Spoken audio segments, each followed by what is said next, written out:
We interrupt this program to bring you a special news bulletin. The Japanese have attacked Pearl Harbor, Hawaii by air, President Roosevelt has just announced. The attack also was made on all naval and military activities on the principal island of Oahu. On December 7th, 1941, Hawaii, America, along with the entire world, was rudely shaken by one of the most devastating attacks the United States has ever suffered. A nearly 2-hour Japanese aerial assault by over 350 aircraft cost America dearly.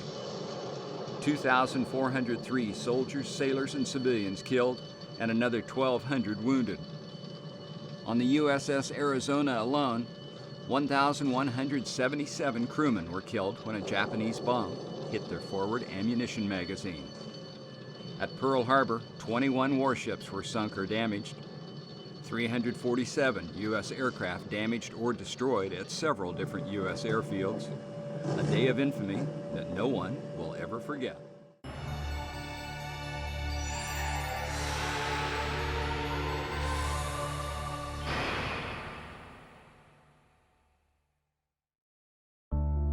This surprise attack on the United States left the nation stunned.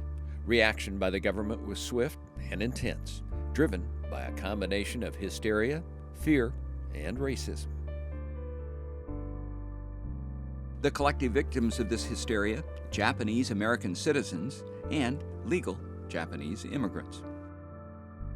Executive Order 9066, signed by President Franklin D. Roosevelt, resulted in the illegal, unconstitutional incarceration of nearly 120,000 Japanese Americans who lived on the West Coast.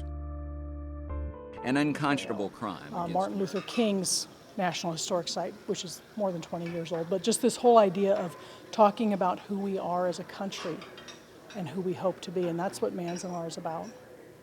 There's a Japanese phrase, nidoto nayoni, let it never happen again, and that's what most of the people who were confined in Manzanar talk about, why they are involved with the historic site, so that this never happens again to anyone else.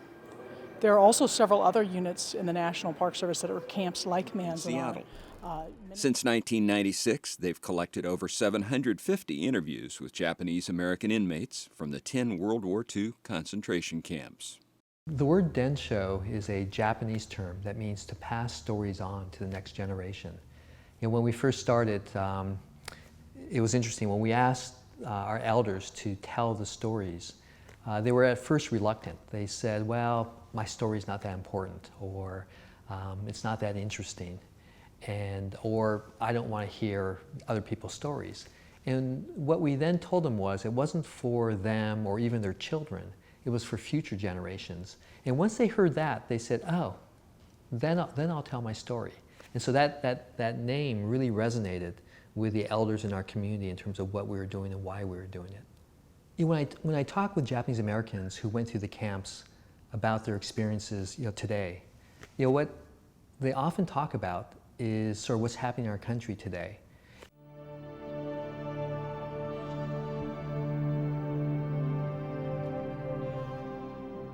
In East Africa, Tanzania specifically, the wild animals, game parks, and preserves are a spectacular experience and draw hundreds of thousands of tourists each year.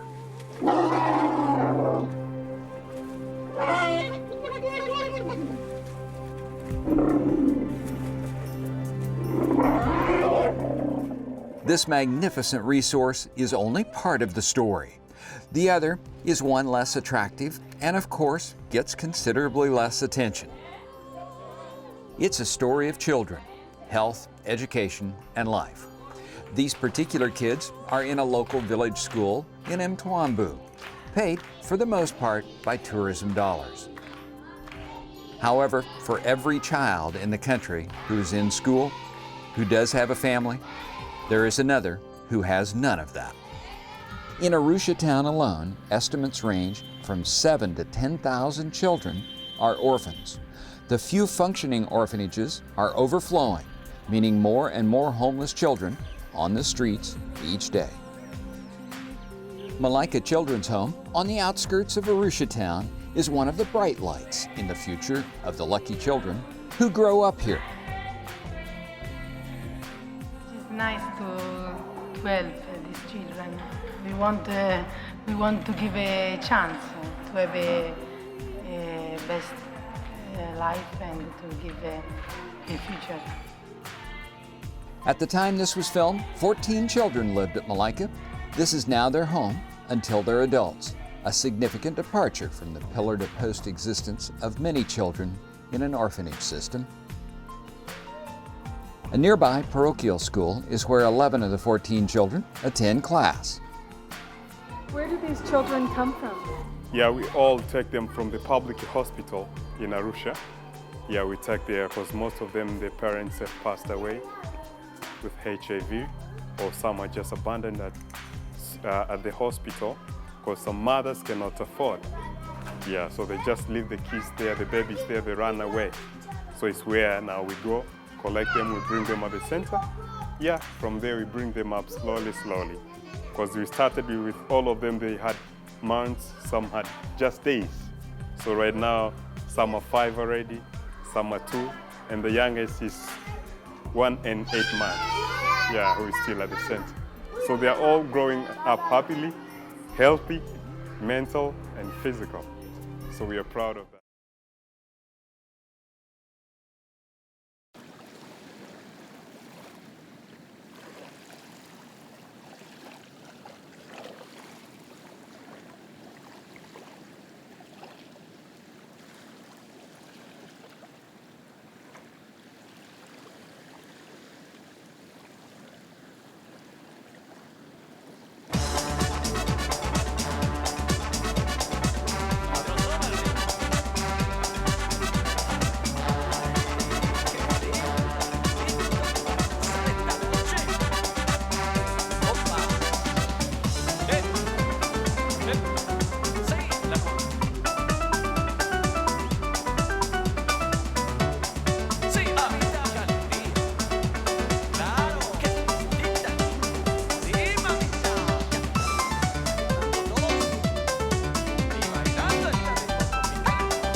This is the north coast of Espanola Island in the Dominican Republic.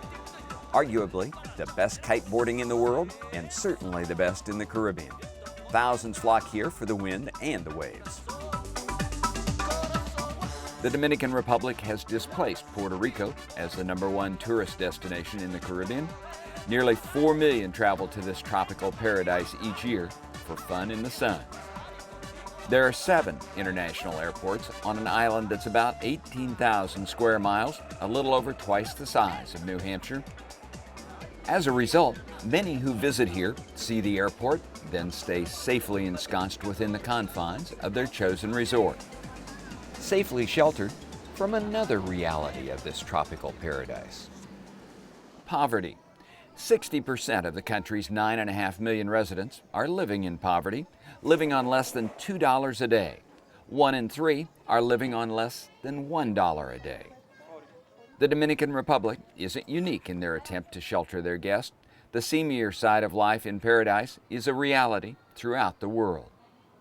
In fact, according to the most recent United Nations Human Development Report, over 2.6 billion, 40% of the planet's population, live in poverty, a life without a shred of dignity. This is Bellevue, Washington, economically and socially just about as far as you can get from the bateys and barrios where live the poorest of the poor in the Dominican Republic.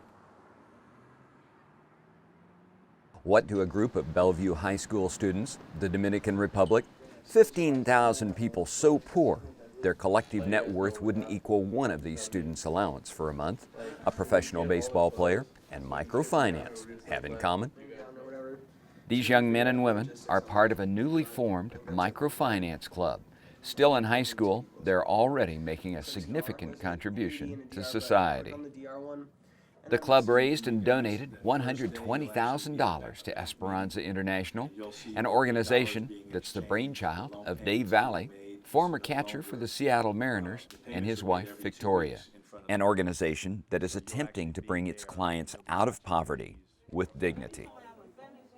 And then as that loan payment is due, they'll stand up, they'll do all their paperwork, and you'll kind of see the mechanics of how how it works, how the accountability is built in to the program. You'll have a chance to ask them questions, and don't be shy. They love to talk about what they've accomplished. They're pretty amazing women down there. So don't be shy asking them questions about anything, how it's impacted their family, their health, their future. How do they view their future now compared to before? Just almost do like an interview, like a 2020 interview. So they'll enjoy it. They'll enjoy it. So tell us about microfinance and how you became involved in it. Microfinance. My first introduction came in the early 1990s. I had first heard about Dr. Yunus's program in Bangladesh, but it all started back in 1985 when my wife and I were playing winter baseball down in the Dominican Republic and saw the tremendous needs that were down there. And as we saw it, we just felt compelled to try to do something, yet we didn't know what to do. I was playing baseball. My wife was raising a young family, so we continued to kind of keep that thought about making an impact. And it wasn't until 1991 that we went back to the Dominican Republic and had heard about Dr. Yunus's program. And when I heard about how the mechanics of microfinance worked, it just made a lot of sense to me. I'm not the smartest guy in the world, but it made sense when you gave people an opportunity to take part of the solution of the problems that they're facing in their lives, that had a sustainable impact. And that was kind of the genesis of Esperanza.